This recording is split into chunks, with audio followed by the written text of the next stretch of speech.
It's been going on for ages. But I'll introduce Jasmine now. She is, Jasmine Sanchez was born and raised in Arizona and has a bachelor's in psychology and a master's in business. She's a mother of 4 children, ages 19, 14, 10, and 2.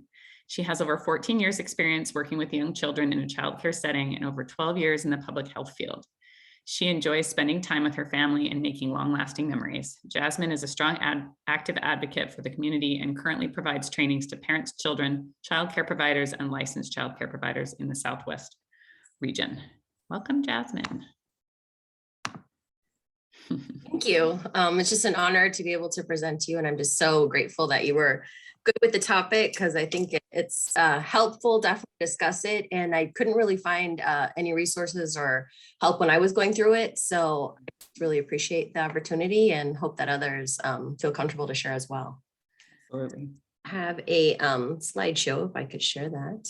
Awesome. Yes. Oh, let me see. I need to make you, here we go. Try that.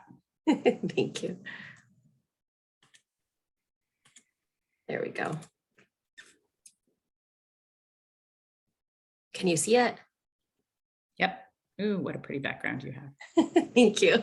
It's my oldest said too. I was like, oh, thanks. Let's see. So yes, thank you. Like Jenny said, yes, my name is Jasmine Sanchez. And so I was just really excited about being able to present about this topic. I feel like mine kind of really took place in the 4th trimester. It was after my last child. So it was just really great to be able to discuss it. So I just wanted to share with my story. So this is my husband and my 3 children. And so, at that time, so it was just, I've always felt like I had more love in my heart. Like I just wanted one more child. I would always mention it to my husband so many times. And he was like, you're crazy. He loves our kids, but he's one of those that's like, I don't want to have kids, just have kids. I want to be able to be with them. I know they're a lot of time. And definitely, his father wasn't really there a lot for him. So he was like, I want to be there for our kids. And same with me. I experienced the same. So it was like very true. I want to be able to be there with the kids, but it is a lot of work. And so a lot of emotions, a lot of different things. And none of our kids are perfect. And I learned that right away when my oldest was 5. And I said, she never lies. And what did she do? She ended up telling the kindergarten teacher that one day I got a note home, and the kindergarten teacher sent a note that said, oh, I'm so sorry to hear about your husband, that he broke both of his legs and how he'd fallen from a tree. And I was just like, what? So I realized we can't set our kids up to be perfect. It's just we can definitely try to shelter them and drill things in their head and tell them okay, this is what you should do. And it's funny, especially with my oldest, I'm starting to learn that I could tell her something a million times, but when someone else tells her, it's a great idea. So it's like, oh, okay, you'll listen to her but not me, but okay. So oh my gosh, really through all those different ages and everything. And you think like, oh, okay, I know at first I never, I was so happy with having my kids. I remember at first I wanted to have a son because it was like, okay, my son's going to look over my daughter. But then I'd see so many sons that are boys that just hated their sister. So it wasn't like I could cookie cutter plan it out. Like, okay, this is what I want. I was just so grateful for my kids to have them be able to be themselves and know that I wasn't trying to have a boy or anything. And I see kids because one of my children is transgender. So that's just been a whole nother experience, whole nother topic, right? But definitely I didn't want my kids to think like I was trying for a boy, and I definitely wasn't. And my husband wasn't either. So it was hard because there'd be so many comments and things like that. So it's just like, I was told once that I could probably write a book on the comments that I've had. So but yeah, so everyone would always ask, even when my little one, Ophelia there, she's 10 now, but they would say, oh, okay, so you're going to try for a boy, when she was like brand new. And it was like, no, I'm good. I'm okay. And then it was kind of like, well, how does your husband feel about having all girls, and it's just, oh, it was all the comments, everything. So it is really hard to talk about things like, family completion and things like that, because I feel like so many people are like, oh, well, you must have been wanting to try for a boy or things like that. So I really wanted one more. And I made that clear when I found out I was pregnant. We are not trying for a boy. I even hashtagged it because it was like, we are just hopeful that we are wanting, a healthy baby, and that was the biggest thing. So I was definitely like one of the hard topics because so many people are like, oh, I bet you were trying, for a boy.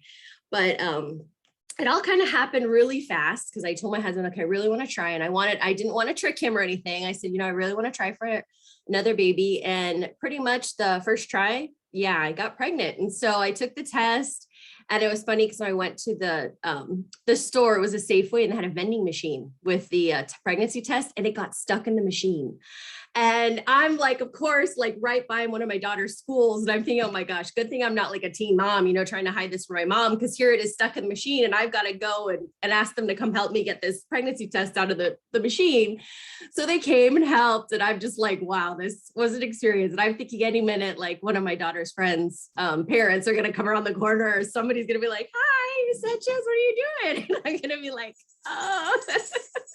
And even though with my age and I'm married, it's still, one of those things where you're kind of like, oh, how do I buy this without, someone looking at me? But then I did find I was pregnant. And then I went into after I took the test, everything, I waited till my husband had the next day off, and I walked in and I said, okay, did you still want to try for another one? And then I thought real quick, I better quickly show him this before he says something that I might have to just slap him. So I was just like, yeah, too late. Here you go. And he just kind of had this look like, what? Like, oh my gosh, we thought with my age, I was 39, just thought, it was going to take a lot longer and it wasn't going to be like that fast. So, he was really happy. We were both really happy. We told, our kids, and they were kind of, they were excited, but they were just kind of like, oh my gosh, another one. And even my oldest was like, not another one. And now she just loves her. But it was funny because I always bring that up, like, hey, remember when you were like, not another one? And so it was just so fun though. And surprisingly, actually, my oldest and my second oldest knew, because they saw I had gotten out the What to Expect When You're Expecting book. I had gotten some things, and here I am thinking I'm being all sly about it, but yes, they knew. So definitely that was just a really big surprise. And then, so with my pregnancy, they called it the geriatric pregnancy. And I remember just being like, oh my gosh, did I make a mistake? Am I really that old? Like, I couldn't believe how they treat it. And they're so like blasé about it. Like, oh yeah, you're in the geriatric pregnancy. And I'm like, what? I'm 39. Like, I feel like I'm okay. Like, did I do something wrong? And so it was just like almost embarrassing too, because when they'd say those things and they'd run all these tests and things, it was very different than my other pregnancy. I love being pregnant. That was the big thing too. I love being pregnant. My pregnancies were all really great. There was just so many extra blood tests and things that they had to do. And so it was extremely scary. And I was always just so fearful. Like one time we got an ultrasound and she looked a little different in the ultrasound picture, I think because her face was like pushed up against the sac. And so I was just like, oh my gosh, does she have, some, problems with her face? Is her nose intact? And I stared at it for so long and I cried, and I was just so worried that maybe I made the wrong choice to have another child, just because I was so worried that something might be wrong with her. And then I was so fearful that, she would die, or something could happen, or that I might go into preterm labor with my age. And so it was, I loved being pregnant. I was pretty sure it was my last one, but it still was really scary. And it was hard to think of all those possibilities. Not that I didn't think about, the cord wrapping around their neck and things like that, horrible things, with my other daughters, but this one, because there were so many extra tests, and then they talked to you about how likely your child could have Down syndrome and things like that. And I knew I would love her no matter what, but my fear was that she might have something extra that I would have to give so much more attention to her with appointments and things, and take that time away from my other kids. And then my other kids might feel resentful. So, and I didn't want that. I wanted them to get along and, just love each other and appreciate each other. And then I ended up going into labor. It was a long, long delivery. She didn't want to come out. She was right there, but she couldn't. So they had to push me in for an emergency C-section. And all my other girls were natural. My oldest was actually going to cut the cord. And all, with all my other kids, everything was fine. And so unfortunately, because she was C-section, my husband went in with me and was the one that cut the cord, but it was just like, my oldest wants to be a OBGYN. So that was why it was just like, oh no, another thing. And my kids had to wait in the waiting room for several hours, and they were crying. And all the other people that were there thought that something had happened, like that their mother had died, and they would look at them kind of sadly, but didn't know how to approach them. And this was all before COVID. So I guess I would say like normal times in the hospital where the whole family pretty much could be there. But yeah, it was just definitely scary just having to have a C-section. It was so much different for recovery. I don't know how people do it on their own. My heart goes out to them because it was definitely a totally different experience. So that was just like one of the really hard things, I'd say. So after that, after all the tests, surprise, I had this 9-pound, 9-ounce baby, 22 and a half inches long. Although the delivery was super long, I was just so grateful that she was here, and she was diagnosed at 1 with radiosynostosis, but that wasn't the reason why I chose to no longer have any more children. But it was a lot.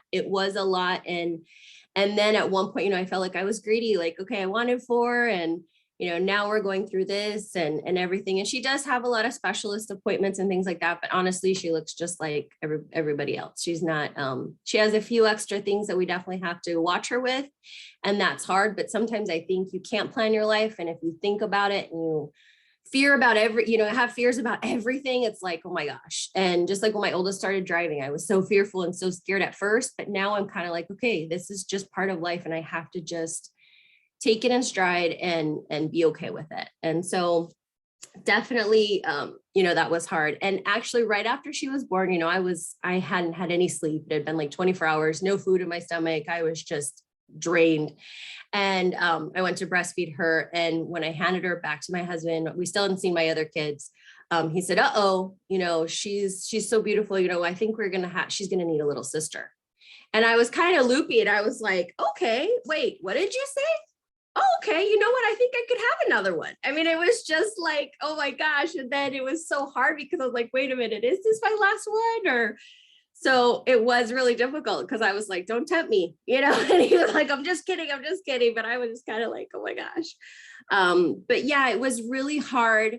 I think with the realization too of like, this could be the last of everything. This could be the last time in the hospital. This could be the last time with this. This could be the last of all of it. But I really enjoyed the heck out of it, especially with my pregnancy. I enjoyed it so much because I had to be kind of like, this is wonderful, but this is probably the last time. But definitely it was hard because with all the extra tests and everything, to really have that positivity, but then also still just be like, okay, this is the last, and enjoy it. So really to remember the great moments and enjoy everything. So definitely, because it's Khaleesi, she's brought so much joy to our family. She really has made our family complete. And I felt like, okay, we are complete. We are whole. Yes, I'm sure I'm going to get millions more comments of, I bet you were trying for a boy. And I'm like, nope, I was trying for a healthy baby. And guess what? I got one. And so that was definitely the big ones. But yeah, so, and I honestly was really scared too. If I had another one, what if I died? There were a few people that were pregnant the same time I was, or friends that I knew who had family members that were, and one was younger than 30, and she died before she delivered her 4th baby. And so it was that fear. And so I had to be just grateful that, it worked out that I was able to leave the hospital with my baby. That was huge too, because I know several people that can't. And so I really just had to see all the positivity and everything and look at that and just be like, I had 4 healthy kids, and that's huge. And so I had to really look at the good in everything. And that can definitely be hard at times, especially when she was diagnosed with craniosynostosis. It was kind of like, that was all during COVID. And so that was really difficult. But it was just one of those things where I just still had to just be grateful that, my kids were there and that wonderful experience. So I really did kind of like have that finalization, like, no more children. There was a lot of crying, a lot of fear. It was really hard to talk to other people because so many people were like, oh my gosh, no, you should be shouting hooray at the top of the mountain and you're done and you're free. And I'm kind of like, I loved being pregnant. I'm not looking at it that way. I mean, I know everybody has their own experiences. It's just mine, but it was really hard because they were just like, oh, that's awesome. And I was kind of like, no, it's not. And I know I don't feel like this way at all now, but honestly, I felt like I wasn't going to be a woman anymore. I felt like, that this was kind of ending that possibility. Not that you're not a woman if you don't have children or anything like that. I just felt, for me personally, by clipping, by doing whatever I was going to do, I was just so scared that I wouldn't feel like a woman anymore. Like it would change my emotions or myself. And so it was just really odd, the feelings I had. And I didn't want my other children to feel like I was choosing this too, because like I didn't, want any more children like them or anything, or I didn't appreciate them. And that was my fear too. I was like worried that they might think, oh, mom doesn't want any more kids, because, especially with my little one having a craniosynostosis. And I was like, no, this is just, I feel like my family's complete. So, and the great thing was, to just think I'm going to have the ability to spend more time with my family. And I did have to make the ultimate decision. But I did meet with OBGYN, and that was really great. I had my pen and paper. I had the different options and I looked at them, and she really discussed with me the pros and cons and things of that. And then she was kind of like, okay, the doctor's going to call you and they're going to tell you, what date's available. And I was kind of like, oh my gosh, okay. And I got in the car, called my husband, bawled my eyes out. It was just like, and we had talked about a vasectomy too, but I think it was, my fear was that something could go wrong or something with his. And I felt too, because I was the one that was just kind of deciding it all. He wasn't pressuring me in any way. And of course, as a man, he was kind of like, the choice is yours. You can decide, no pressure. And I was kind of like, I need your help with this. So it was really difficult when I called him and just told him, what the options were. And then when I got home, I had to sit down and say, okay, she's going to call me anytime. Her system's going to call me, and I'm going to need to decide, is this what I want to do? I'm going to need to know before that, or else I can avoid her call for a long time. Or can I really just decide, okay, this is it? And I sat there and I thought about it, and I thought, well, if worst comes to worst, I guess I could just cancel the day before. But let me just decide. So the two dates she had was May 26th when she did call me, and May 5th. Well, May 26th is my youngest daughter's birthday. And I was like, I do not want that day, because I don't know how I'm going to feel when that time rolls around every year. And I don't want to be sad mom on my little one's birthday every year. So I thought, well, how about the 5th of May? And then I can kind of have an excuse to have a margarita every year. I'd be like, okay, even though that's not what the 5th of May really is, but still it was like, hey, that'll be something that we can either kind of think of it as a celebration, or, mom's just kind of, a little sad. So that was definitely the hard thing. And it was just so ironic that it ended up being those two dates, because it was just like, oh my gosh, just how do I stop having children on my baby's birthday? Like that would just be, I think, just so hard. So, I did decide, the person, it was my personal choice. And unfortunately, due to COVID, my husband wasn't able to even go in with me. He had to drop me off. I was having so much stress of the possibilities when the day came. And of course, the night before, my husband says, well, I'll just have a vasectomy. It's fine. I'm like, oh my gosh, you're telling me this now? Like, no, it's finalized. We're done. I've come to terms. This is happening. And I know this is terrible. I love my husband and he never would, but I joked with him and said, well, if you don't get fixed and if you decide to cheat on me with a younger woman, you can have the, consequence of having a little one. So I was totally kidding, but, he was like, don't say that, but I was just like, hey, you could be 70 with a toddler, but it was just like, my joke with him. But definitely it was just like, okay, this is what I want to choose, this is what I want to do. So I honestly, and I hate to put it up there like that, but I did feel like I was like a dog being fixed, like being dropped off, because he couldn't even come with me. He had to drop me off at the entrance. I had to go through, I had to, sign a paper, I sit down. So many other people were there. Nobody, I don't think that was, doing what I was. There were so many different things that were going on in the hospital. We're all wearing our mask, and I just sat there quietly, couldn't talk to anybody. And then when they called me up and I walked down the hall, I was just by myself. So I walked down the hall, go in, and then where I was actually, they had just these curtains that were separating us. So I heard the man next to me complaining about his knee and complaining about things. And I'm just sitting here with my emotions, like, I don't care about your knee, I'm just really upset.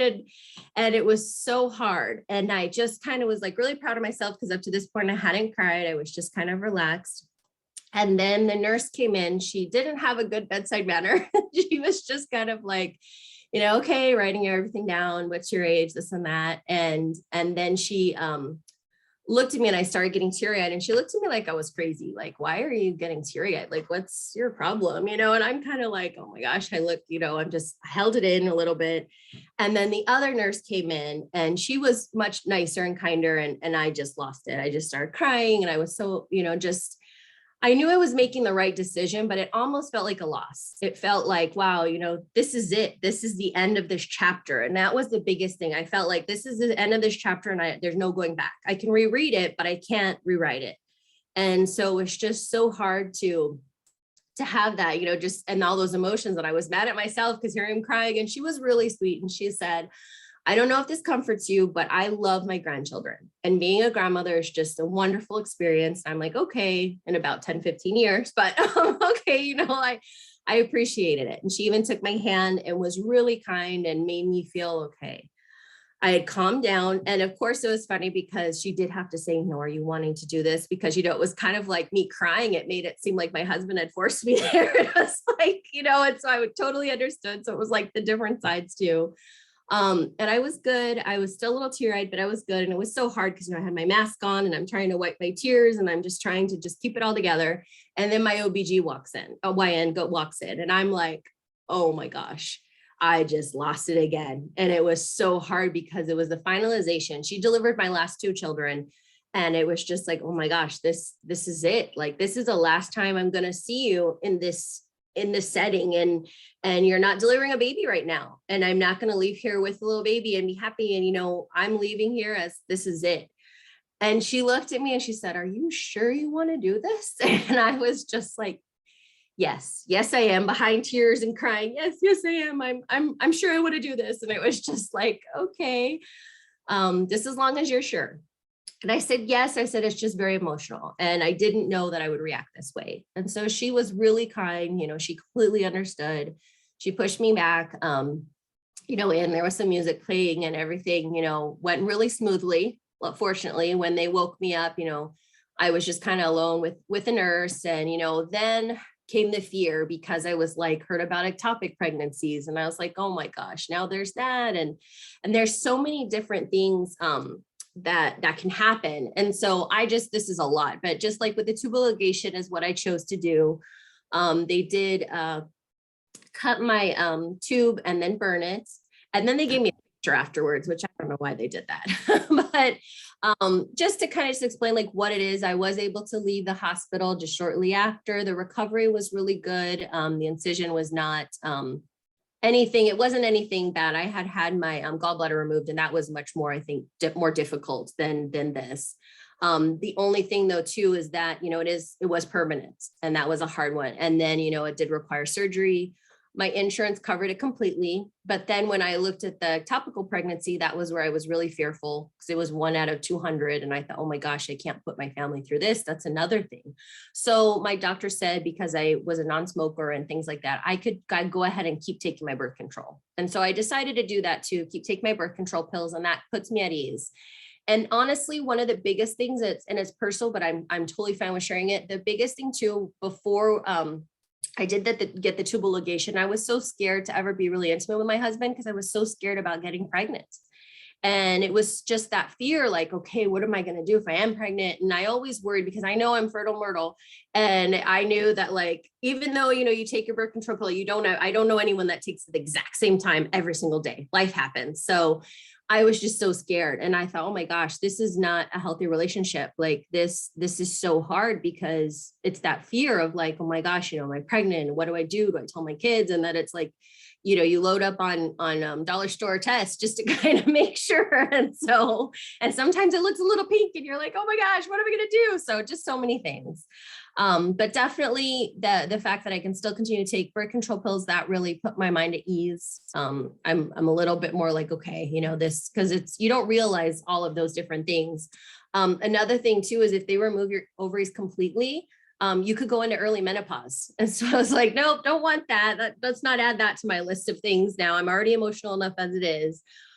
But there's definitely, I just want to throw up just the other types of permanent birth control. there is a vasectomy, that requires surgery. It's not effective immediately. So that's like the big things too.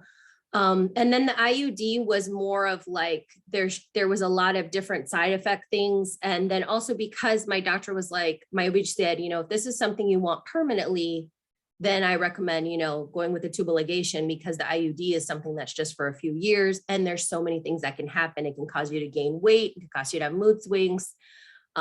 Just so many things that could happen. So I just thought, this is why I chose the tubal ligation. So IUD is more, I think, for people that kind of want to pause for a little while. But I have had friends that have had that experience. So that was just something that, was a little scared. But there's just like so much that I'd say like that, there's so many different resources and options. I went to this site. It was great because it did the pros and cons. It wasn't like just one way. It was just kind of like that. But the biggest thing I'd say as far as a resource is, talk to your OB, make notes of it. And remember that ultimately it's your choice, because I did feel kind of like when I did talk to my OB, she's so wonderful. But when I talked to her, it was just kind of like, okay, well, she's going to call you with a date. And I was kind of like, okay, I don't know if this is for sure, but okay. And I didn't want to say no, because then I thought, well, I'm going to have to meet with her again and then try to talk about it again. And that's gonna be another copay. So definitely that's just one of the biggest things, but just to remind you, it's your choice. My husband in no way ever pressured me. He didn't even bring it up to me. I was the one that was kind of like, I feel like I'm just so scared all the time. What if I get pregnant? What am I going to do? Or what's going to happen? Or things like that. So that's why I ultimately made the decision. But that's the biggest one too, is just take notes, ask about the pros and cons, research it. And definitely, I just kind of lined them up and it was like, okay, this is the best choice. And especially if I can continue to take birth control, then that's going to create that less of fear as well. So it's definitely something that takes a lot of thought, I think. And I didn't discuss it with family members. Except for my husband and my children. And I had explained to my children, yes, I'm crying and I'm really upset, but it's not a bad thing. And so it was hard, especially for like my older ones, to see me, my 14-year-old see me crying, thinking like, oh my gosh, is mom going to die on the operating table? And I'm like, no, it's just the emotions I'm feeling. It's a safe surgery. Yes, things can happen, but mom's pretty sure she's going to be okay. And, everything's all right. I'm just crying just because of all the emotions. So that was hard too, just to try to like explain to them why I was so emotional. It was kind of like the baby blues, where you just kind of start crying. If you ever had that, you just kind of start crying. You're like, why am I crying? And it was hard. It was really hard. And then I was, remembering being kind of mad at myself too, because I'm like, I already had 4 kids. Why am I being greedy? Why am I crying? Why am I upset? And I was like, wait, but because this is it. And I love my children, and I would never, want any, I want them. I wanted all 4 of them, but it was just that like sadness. I think that like, okay, this is it. And yeah, that was one of the hardest things, but this is us now. So there's 4 kids now, and me and my husband, this was just taken at the Phoenix Zoo. And so I'm just so grateful and so happy that I have my kids, that we're a great family, and that we have that bond, and that my kids know no more kids. Like mom's not gonna be like, hey, surprise. And so I think that's just so wonderful that they were there with me. Unfortunately, no one could be in the waiting room or anything like that. But when I got home, they knew. They came in, my oldest especially was just like, how are you feeling? How are you doing? She understood too. She completely understood like why mom was upset or why she might not be ready to talk about it. But actually, I want to be honest, I have not cried at all about it since. I cried before, but afterwards, honestly, I was so surprised. I was really scared when I cried before the actual surgery. I was really scared that when I got home, I would just be an emotional wreck and I wasn't going to eat for a few days or things like that. But honestly, I was okay, because I knew ultimately I chose this. I was happy with my decision. I knew it was the right one. It was the right one for myself and for my family and for my children. And so honestly, since then, I've been really okay with it. And this is like the first time I really openly talked about it more, about my feelings, but I just was really happy that, I wasn't an emotional wreck. I think the 5th of May, I definitely will be drinking a margarita and be excited. So it's not like, just be happy. It's not that I was like so super excited I could have more kids, but just seeing like, hey, this was a choice I made and it was a good one. And I have my kids and I love them, and, you know, I can move on. And if later on, you know, I get some wild hair where I'm like, hey, I want to have another one, I can adopt. I can adopt an older kid. So it's like, that's okay. And that's something that, you know, is there. But definitely as far as being able to carry another child, I think for myself and for the health of, you know, myself and for my children, I think that's the best choice. So definitely, but that's been my story. And so I'm just so grateful to have the opportunity to share it. And let me stop sharing there. And so, yeah, I think that's just, you know, I think it's just the emotions and everything that we all go through. And we just really don't know how we're going to react. But there's definitely, you know, a lack of, I'd say, help and support, because I think there's this idea that getting your, you know, permanent birth control is like, oh, it's supposed to be this happy thing and you should be so excited, should be jumping up and down. And there isn't a lot of discussion as far as like, okay, you know, you're sad and I understand that. And just like being able to openly talk about that. So I'm just so grateful to be able to share this. And I hope that, you know, others can hear this and kind of be able to either, you know, feel like, okay, you know, I kind of went through the same thing, or, you know, I'm going through this, and maybe they're scared about it, but definitely just know that the choice is yours, and that all your feelings are validated, and it's not like a one way where everybody's going to feel the same. So thank you. Jasmine, that was so good. That was so, yeah, I mean, maybe kind of healing for me to hear someone else talk through their story and how the emotions were so present, because I feel like that, yeah, I was like that too. And there were times when I was like, what's wrong with you? Like, why is this bothering you so much? Like, why do you want to hold on to it so badly?